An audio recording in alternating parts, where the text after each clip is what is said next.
bab perkara atine Ndaram Werkudara. Sepira tulusing bebuden. Apa Ndaram Werkudara ki ya isih gelem wangi-wangane nyatane kok ora. Ha niki boten-boten nika.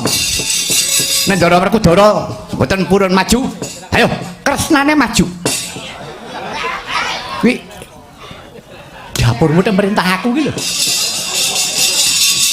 Kresnane maju ya anggapmu. Mboten deng. Lah ngono ya nesu sampean. Walah. Coba sawang saka kadoan engko tak goleki jago.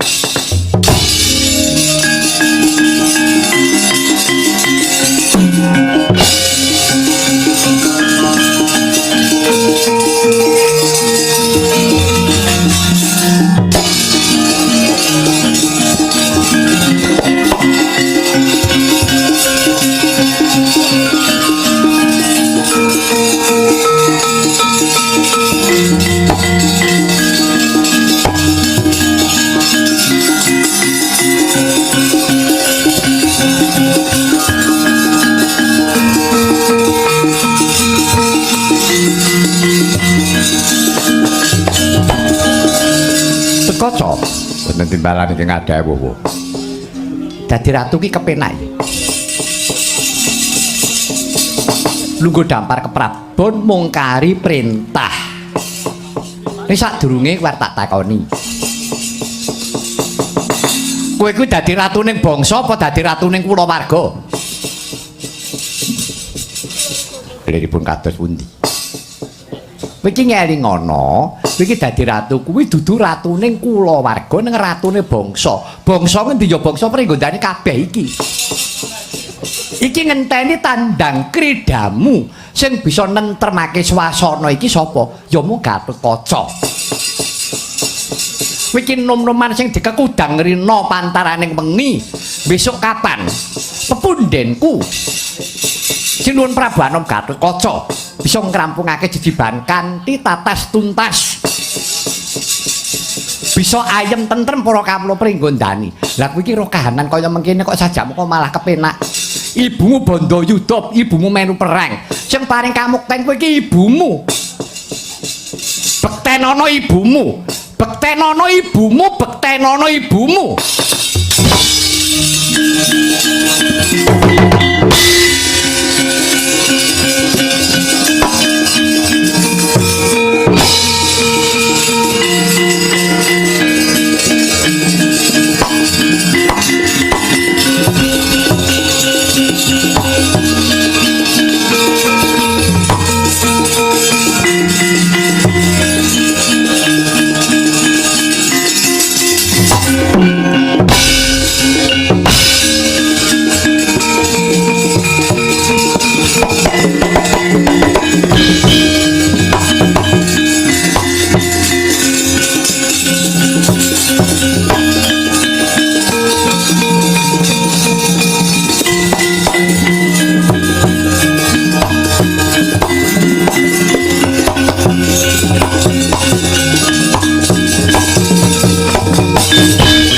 Kanjeng angin kelap-kelap takon lirikinin sangira risang mawe gandrung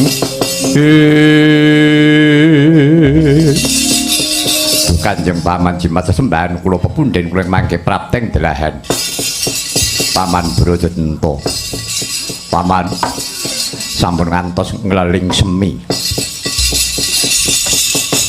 menawi panjenenganipun Kanjeng Paman kepareng badhe nglenggahi dampar keprabon negari Pringgondani monggo Paman. Kula badhe lengser keprabon menika sanes kewajiban kula. Menika kewajibanipun Paman Brodenta. Mumpung menika para pepundhen taksih kepareng lenggah kula badhe lengser keprabon monggo dampar keprabon negari Pringgondani kula aturi nampi. Ora susah dadak kowe ulas-ulas ngabekti karo aku Gatotkaca. Ngelingono. Kowe lungguh dampar keprabon petengkrang-petengkreng kaya ngono kuwi. Kuwi akal julike wong Pandhawa kalbu bapakmu. Kowe dikudang-kudang karo wong Pandhawa jalaran Ngamarta ki negara cilik isane dadi gedhe. Ing antarane blengket negara Pringgondani kuwi dadekke ratu.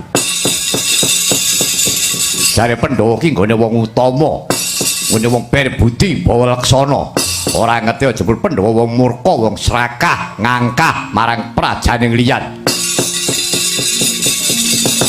Arep njaluk kamukten negara Pringgondani kuwi sing didadekake ratu. Kanggo gedhekake keprabon negara Ngamarta. Ya ngono apa ora?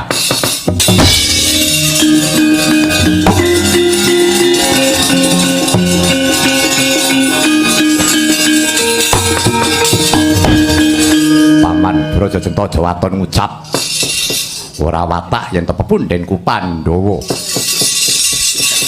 angkah kelawan negara Pringgondani. Muka yen to kowe ora ngerti apa pancen merem mripatmu.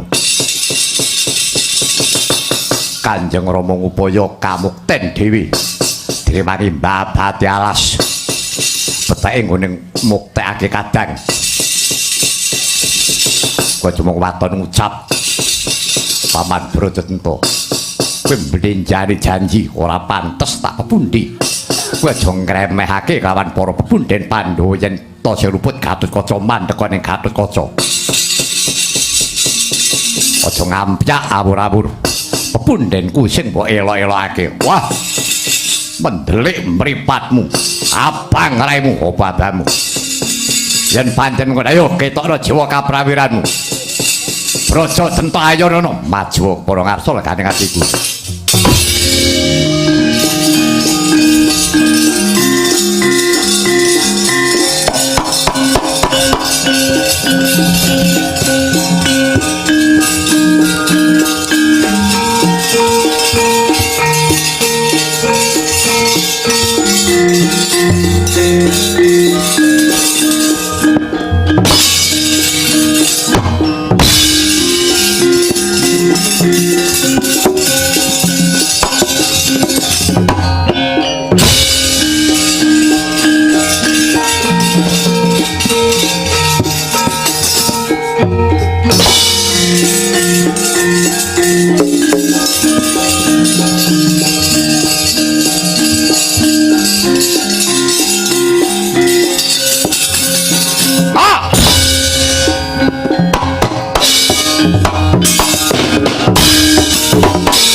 Dalah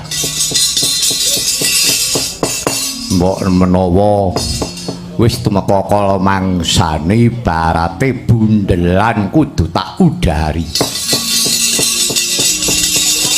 yen aku ora melu temandang kedrawasan iki mung kira anak Prabu klaturi kender rumiyin.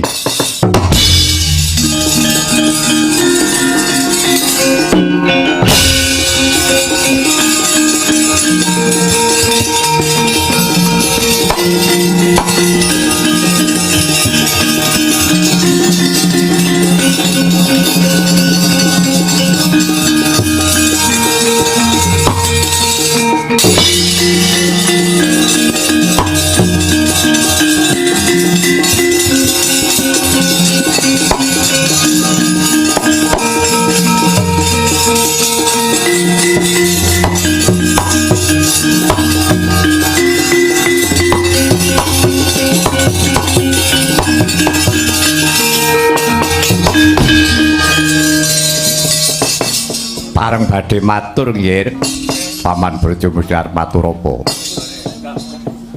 Jaripun panjenengan jumeneng ratu wonten pringgondane menika purun napa mboten to nggih? Sababe apa? Paman Brodjomesti ngendika kaya mengkono. Nggih.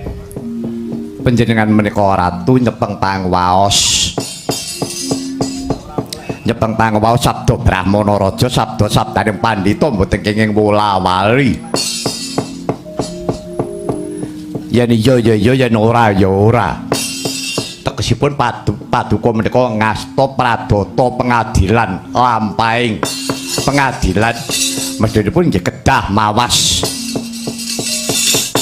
sinten kawula ingkang gadhahi lelabuhan kedah dipun paringi ganjaran sinten kawula ingkang mrengkang saking tatanan kedah dipun paringi pidana ingkang murwat. Paman Brodjomesti kados pundi? Rumangsaku saben-saben arep mlawe tanganku. Kaya-kaya aku iki krungu pambengoke Kanjeng Ibu Dewi Arimbi. Gatotkaca elinga kuwi pamanmu, Gatotkaca elinga kuwi pamanmu. Nganti ora mentala rasane atiku. Lah, nggih enten mriki niki lho, nggih. Kala mangsane menungsa niku sok kepergok lelakon loro sing padha abote. Katresnan napa kewajiban. Yen sampeyan ngeboti katresnan nggih niku wau. Panjenengan kados mireng swantenipun ingkang Ibu Mbak Warimbi. Aja nggih kuwi pakmu cilik ra ngaten to. Iya, Paman. Lah panjenengan tundhone ora sida perang ora mentala. Niku jenenge hukum mboten saged jejeg. Maka penan menika ngasta pradata adil. Mongko kedahipun panjenengan menika paring denda lan paring pidana tiyang ingkang lepat.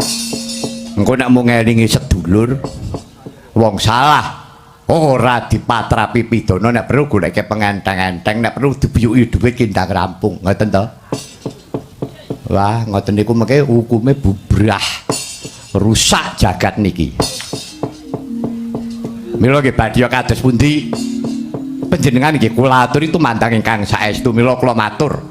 Katresnan apa kewajiban? Nek sampean ngeboti katresnan ora sida perang. Ning kocapa angkara murka saya ngombro-ombro. Nek panjenengan niku abot kewajiban kudu iso natas tali ning katresnan. Rawe-rawe rantas, malang-malang putung. Nadyan to kuwi wong tuwa kuwi sedulur. Nek pancen gawe ribet, gawe sukertaning negara, sampurnake singkirke. Menawi kula ngaten. Paman. Jane ya kaya bener apa pangandikamu ning kepiye nggonku tumandang. Abot rasane ngatiku. Pun saniki ngaten kemawon. Kula badhe nderek sabiyantu. Sepados mboten ketinggal kula badhe manjing epek-epek panjenengan ingkang kiring. Mengkono Paman. Inggih, mangke kula aturi namaaken Kakang Brodjotento namung kemawon mangke menawi wonten kahanan ngelok-eloki. Ampun kaget nggih, nggih.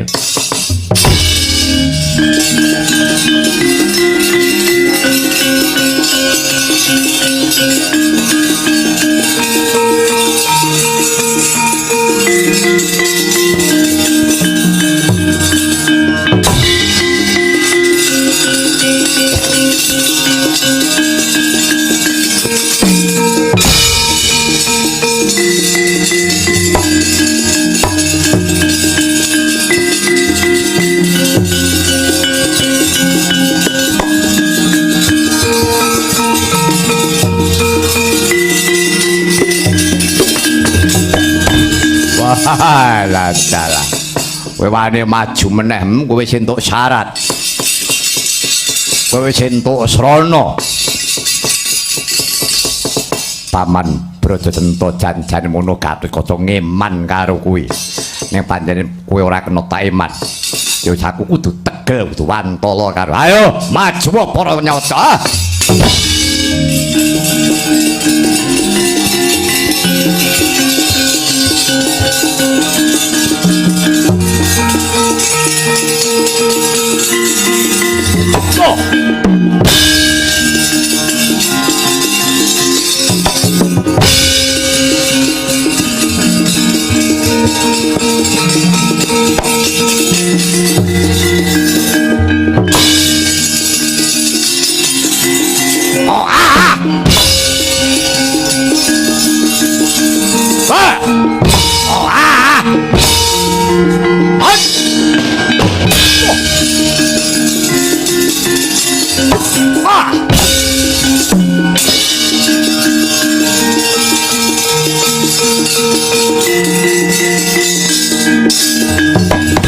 Kacarita Sang Brajadanta wis kajambak rek maneh dening Sang Gatotkaca.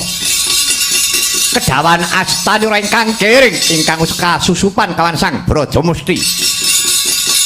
Sami sakala sirna sampya wong agung kekalih Brajadanta Brajamusti.